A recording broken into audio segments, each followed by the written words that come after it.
ما ترهم ما ترهم ما ترهم ما ترهم ما ترهم ما ترهم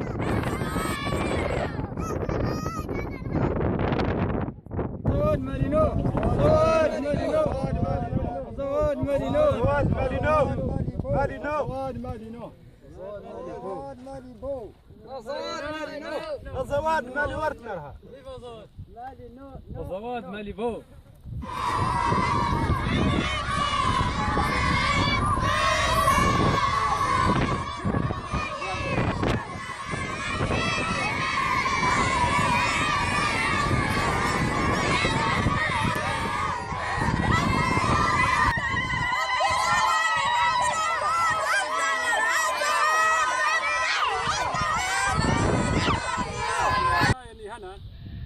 شكراش بداية يفرج وين غونان بداية تغش من ساواتني بلغان ورها تغرد اللي تكتو ندينا زوال منطقة ترى رغسي ولا منطقة ننتشدل أول سيكنا غرد النيل وربيل ليه من الله هذا رد الديو نبكل ونبكل فو مراون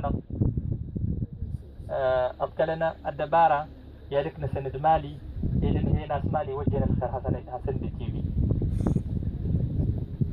نكنا درغ بهذا النواب دغا كناس.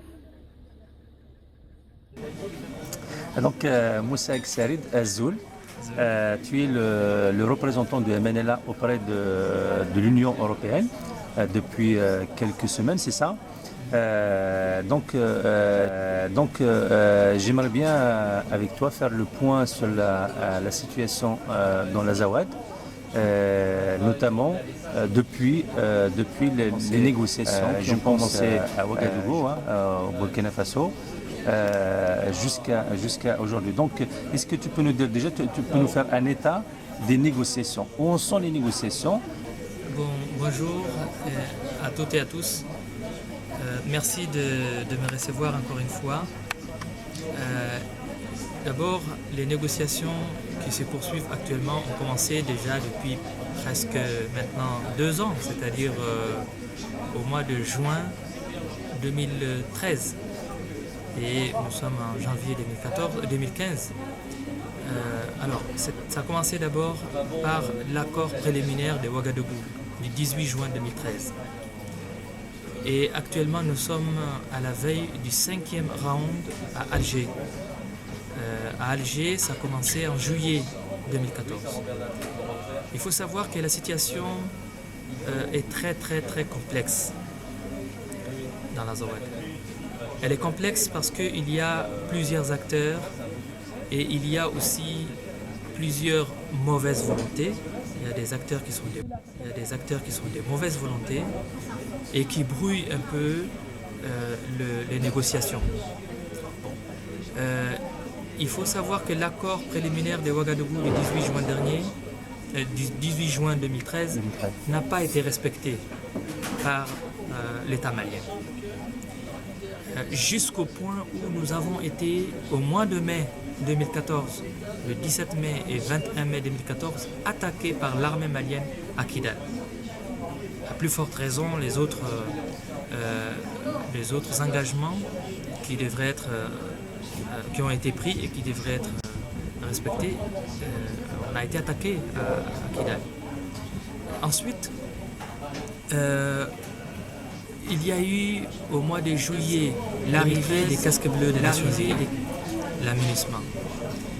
Et puis, juste avant, en janvier, l'arrivée de l'armée française, Serval, l'opération Serval d'abord, puis depuis août 2014, ça s'est transformé, Serval s'est transformé en Barkhane, opération Barkhane, qui s'étend sur l'ensemble du Sahel.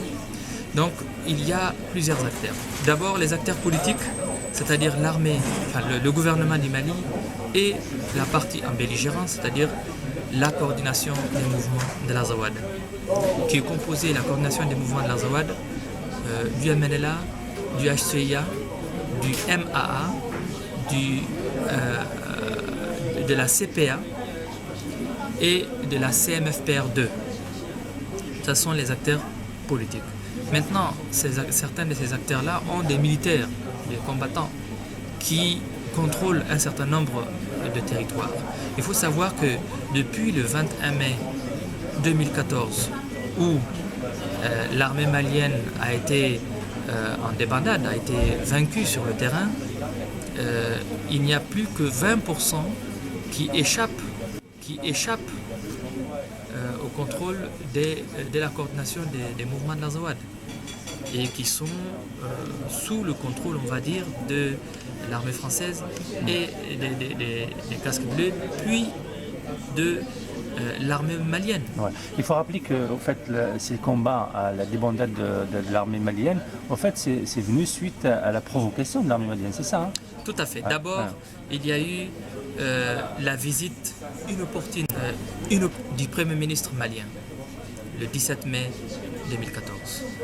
La population à Kidal. La population de Kidal ce jour-là est sortie, enfin la veille est sortie le 16 mai pour dire non à l'arrivée prématurée, inopportune du Premier ministre malien. Mais malgré tout ça, le Premier ministre a forcé. Et le matin de la visite du Premier ministre, il y a eu les soldats de l'armée malienne qui ont tiré sur les positions du MNLA et du HCIA. Ouais.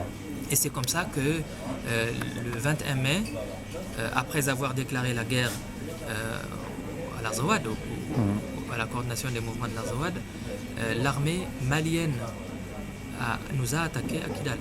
Donc voilà un peu qu'est-ce qui rend complexe, c'est-à-dire il y a maintenant au plan militaire l'armée malienne, les mouvements de l'Azawad, les mouvements de la coordination de l'Azawad. Il y a aussi Barkhane, il y a les casques bleus et il y a un autre élément, c'est-à-dire les milices pro-gouvernement malien qui ont été créées, armées, équipées par l'État malien. On ne peut pas dire que c'est simple. Et le Mujao, apparemment, il fait partie de... Hein? Bien sûr, il y a des éléments qui étaient au Mujao et qui sont aujourd'hui appelés milices. Ouais. Donc on peut citer plusieurs. Maintenant, il faut savoir que les négociations, à mon avis, sont biaisées dès le départ. Parce que la médiation internationale a ouvert 2 couloirs de négociation. La médiation internationale, c'est qu'en fait la médiation d'Alger, c'est ça hein? Alors, il y a le pool des médiateurs qui est composé des Nations Unies, de l'Union européenne, de l'Union africaine, de la CEDEAO, de l'OCI, des pays voisins, du Tchad, et l'Algérie est chef de file. D'accord. Et ça se passe à Alger. Et d'ailleurs, pourquoi on est passé de Ouagadougou à Alger? Je sais Pour pas. quelle raison? L'Algérie a pris le relais. C'est entre eux que ça s'est passé. Je ne sais pas. En tout cas, on s'est retrouvé à Alger à partir du mois de juillet pour poursuivre la négociation qui a été entamée à Ouagadougou. Maintenant, les 2 couloirs de négociation dont je parlais, c'est entre les belligérants, c'est-à-dire le gouvernement du Mali et la coordination des mouvements de l'Azawad, que je venais de citer. Et il y a un autre couloir qui lui rend complexe la négociation, qui est entre le gouvernement Mali et les milices créées par le gouvernement du Mali. Les milices pro-maliennes. Pro-maliennes. Donc on se demande pourquoi elles sont là, pourquoi elles interviennent. Donc voilà qui rend complexe et qui rend vraiment difficile d'obtenir un accord à Alger. Mais nous restons optimistes et nous irons jusqu'au bout. Ça ne viendra pas de notre côté. Nous sommes prêts à aller de l'avant. Nous sommes disposés à aller de l'avant. Mais il faut rendre les choses plus simples, même si elles ne sont pas faciles. Il faut comprendre que, par exemple, ce qui vient de se passer, les affrontements entre la coordination des mouvements de l'Azawad et certains éléments de l'armée malienne avec les milices pro-gouvernement maliens sur le terrain et l'intervention le 20 janvier 2015 des hélicos de l'aménagement qui tirent sur une de nos positions, faisant une dizaine de morts et une vingtaine de blessés, complexifie encore davantage, parce que il y a eu des manifestations aussi dans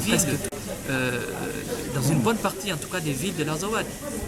Donc aujourd'hui, les choses se complexifient encore davantage. Et il faut penser aussi dans tout ça aux douleurs des populations de l'Azawad depuis maintenant des années, c'est-à-dire depuis 1960, qui se sont aggravées avec non seulement les sécheresses, mais aussi et surtout les révoltes, les rébellions de 1962, 63, 64 à 1990, 2006, 2008 et depuis 2012 avec leur lot de déplacés internes et des réfugiés auxquels nous pensons régulièrement parce que elles méritent, ces personnes-là, ces réfugiés-là, donc méritent vraiment assistance humanitaire et méritent aussi qu'on les considère et qu'on sache que leur volonté doit être respectée. Leur volonté, c'est de vivre en paix. Ils ont aussi, toutes les populations, le peuple de l'Azawad mérite en fait de vivre enfin libre, dignement sur son territoire. En fait, pour les réfugiés, il y a où ils sont où? Ils sont basés où principalement?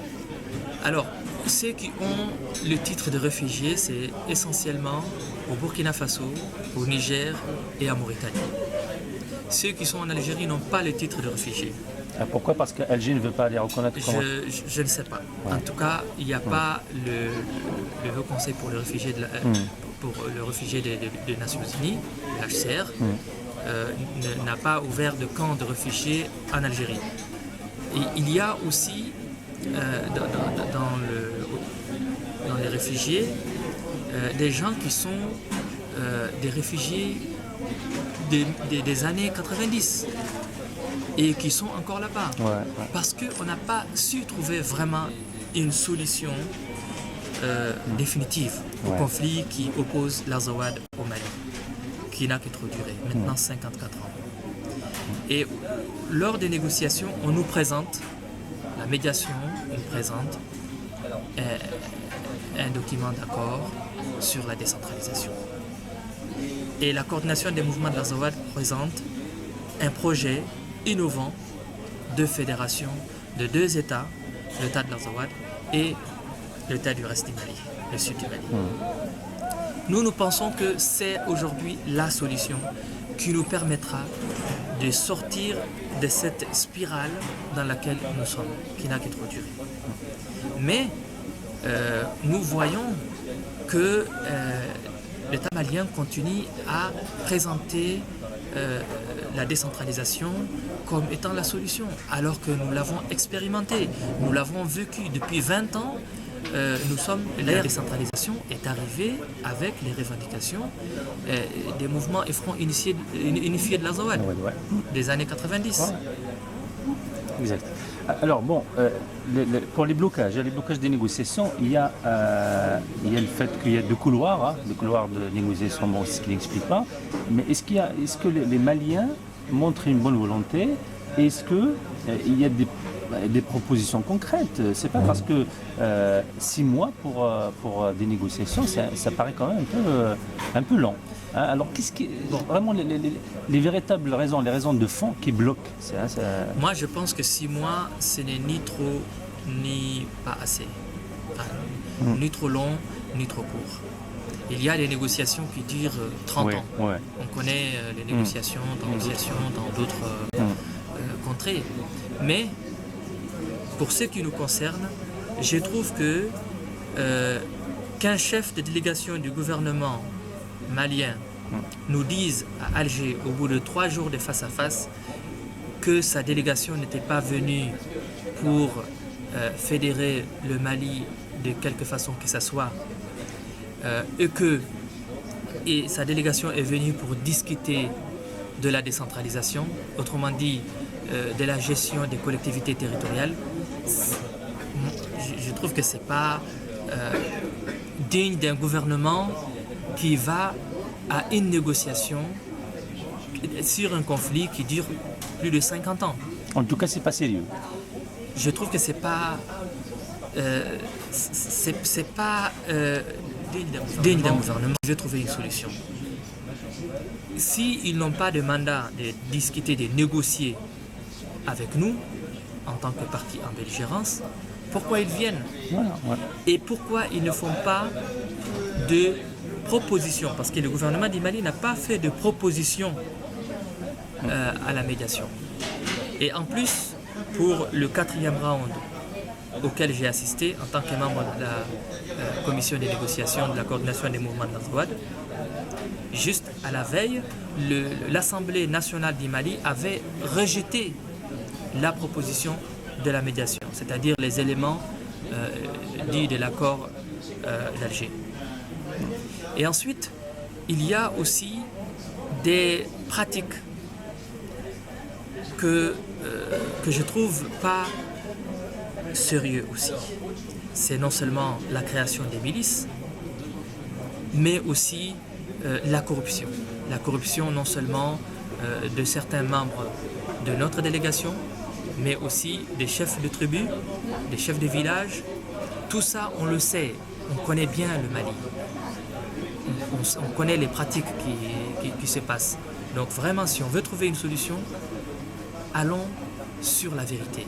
Disons-nous la vérité et cherchons des solutions qui sont inédites, qui sont vraiment audacieuses et qui sont innovantes.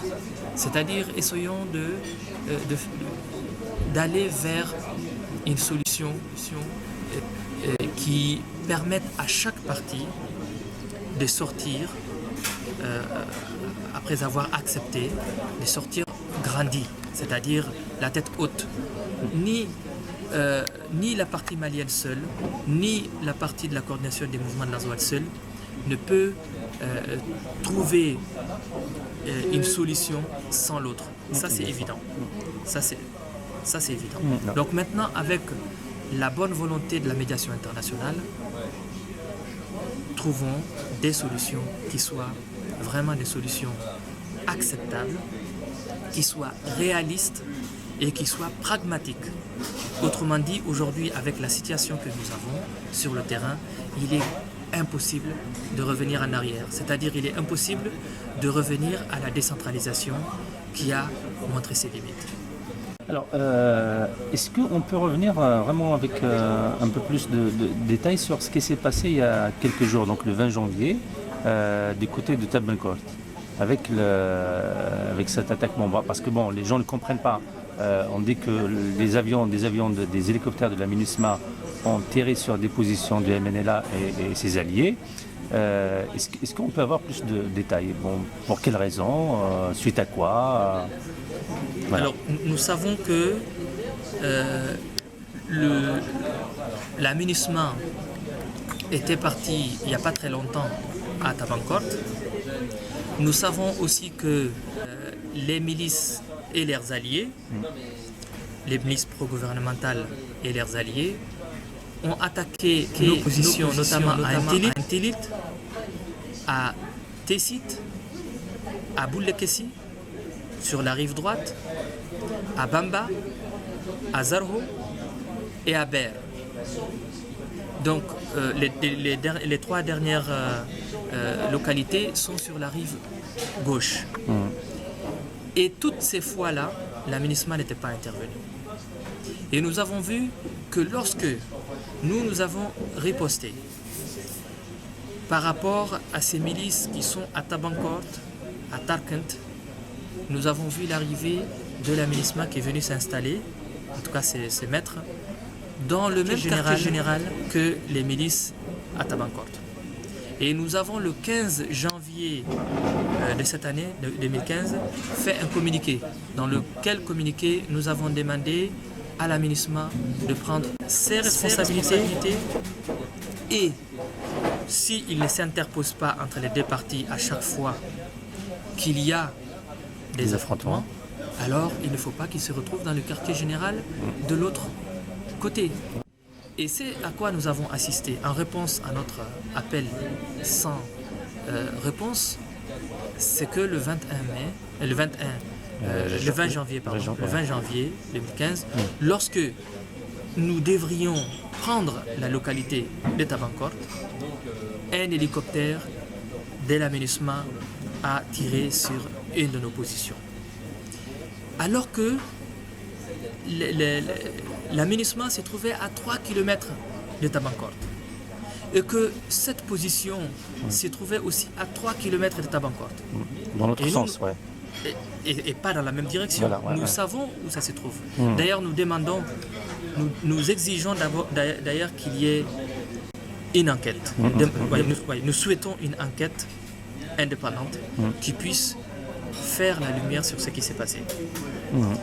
Et nous demandons d'ailleurs au secrétaire général des Nations Unies et au Conseil de sécurité de tirer les leçons de ce qui s'est passé. Et ensuite, à toutes les autres parties de la médiation. Donc la médiation aussi de prendre ses responsabilités par rapport aux agissements des milices pro-gouvernement malien. Donc cette situation a fait que le jour même, et le lendemain, le jour même, il y a eu les habitants, les populations de la ville de Ber qui sont sortis pour manifester leur mécontentement par rapport à ce qui s'est passé autour de Tabankort. Et le lendemain, à Kidal, à Gelhok, à Intashidait, à Emneril et à d'autres localités, puis le 22, il y a eu Menaka, Khalil, il y a eu aussi Djebok qui sont sortis pour manifester leur mécontentement par rapport aux agissements de l'aménagement, qui n'est plus neutre et qui a perdu sa crédibilité, déjà écorchée avec ce qui s'est passé dans le passé. Une dernière chose aussi que je voulais, dont je voulais parler, ce sont les ONG, c'est-à-dire l'apport, l'assistance humanitaire. Nous constatons que non seulement auprès des réfugiés, nous trouvons que l'assistance aux réfugiés est insatisfaisante. Et nous trouvons que les parties de l'Azawad que nous contrôlons ne sont pas assistées humanitairement. Pourquoi? Alors que du côté des localités où il y a l'armée malienne et l'administration malienne, nous savons que c'est différent. Pourquoi? Nous savons que les États n'ont pas d'amis, ils n'ont pas d'ennemis, ils n'ont que des intérêts. Mais là, à lâcher le peuple, parce qu'il n'est pas affilié, en tout cas il se réclame, il réclame ses aspirations, il réclame le respect de sa dignité, il réclame sa liberté, qu'il soit privé d'assistance humanitaire. Par exemple, à Kidal, l'hôpital de Kidal, il est... n'eût été le CICR aujourd'hui, d'ailleurs qui n'est même pas vraiment bien installé, il n'y a quasiment aucune autre organisation humanitaire, ONG, dans ces régions. Et c'est dommage. C'est dommage. Et nous lancerons un appel d'ailleurs à la communauté internationale pour apporter assistance humanitaire aux populations qui sont dans l'Azawad, mais aussi aux réfugiés de l'Azawad. J'aimerais bien avoir un peu l'état d'esprit des populations dans l'Azawad. Est-ce que les populations sont optimistes? Est-ce qu'ils sont dans un esprit de, si tu veux, de lutte, qu'ils soutiennent? Est-ce qu'ils soutiennent le MLA? Est-ce qu'ils sont dans une logique de soutien au MLA? Les populations de l'Azawad ont compris que ce que l'État malien n'a pas fait en plus de 50 ans, il ne le fera pas encore. Ils sont dessus de l'État malien. Et le projet politique que propose la coordination des mouvements de l'Azawad, que nous avons déposé auprès de la médiation internationale à Alger, et innovateur. Et aujourd'hui, les populations que je viens de visiter, je viens de passer un mois dans les localités, dans une bonne partie des localités que la coordination des mouvements de l'Azawad contrôle, nous voyons un peuple brave qui se bat pour son existence, pour sa liberté, pour sa dignité. J'assiste aujourd'hui à un peuple qui résiste pour exister, qui n'a que trop souffert. Un peuple qui ne veut plus se laisser faire, quel que soit l'oppresseur, quelle que soit la situation dans laquelle il se retrouve. J'ai assisté à des populations qui creusent leur propre puits avec leurs maigres moyens, qui continuent encore à planter des arbres, à planter des jardins maraîchers, à être solidaires avec les ressortissants de l'Azawad qui sont notamment en Arabie Saoudite, qui sont en France, en Europe de façon générale, dans les pays voisins, en Algérie, en Libye, au Niger, Burkina Faso, en Mauritanie, au Sénégal et ailleurs. Il y a de plus en plus de solidarité qui est en train de se faire pour que le peuple de l'Azawad puisse se prendre en charge, s'auto-gérer. Et je constate juste que les seules localités aujourd'hui où la population ne peut même pas s'exprimer librement, manifester sa volonté, manifester ce qu'elles veulent, ce sont les localités qui sont contrôlées par l'armée malienne, où il y a l'administration malienne. Et nous connaissons les pratiques de l'État malien. Nous sommes en contact avec des personnes qui sont là-bas, qui nous disent « Nous, on vous soutient, mais on ne peut pas l'exprimer. » Donc, j'ai vu aussi des populations qui, avec le soutien de la coordination des mouvements de l'Azawad, créent des écoles et ouvrent des écoles qui avaient fermé, les peu d'écoles qu'il y avait avaient fermé depuis 2012. Et ensuite, j'ai vu aussi des femmes très braves là aussi qui apportent leur soutien et il y a une association de femmes, association humanitaire de femmes qui s'appelle Naddeous Azawad, c'est-à-dire Ensemble pour l'Azawad, qui viennent de mobiliser une dizaine de véhicules remplis de matériel et qui sont partis apporter tout ça aux populations qui se battent sur le terrain. Donc moi je vois un peuple debout, en marche, et qui se bat pour sa liberté, sa dignité et pour son existence. Et je pense que c'est très important. C'est ça qui fait qu'il y a encore d'espoir. Et nous lançons d'ailleurs un appel aux peuples qui se battent aussi, ou qui sont déjà libres, ou qui cherchent à avoir aussi leur liberté, leur dignité comme nous, pour nous apporter un soutien et une solidarité, quelle qu'elle soit.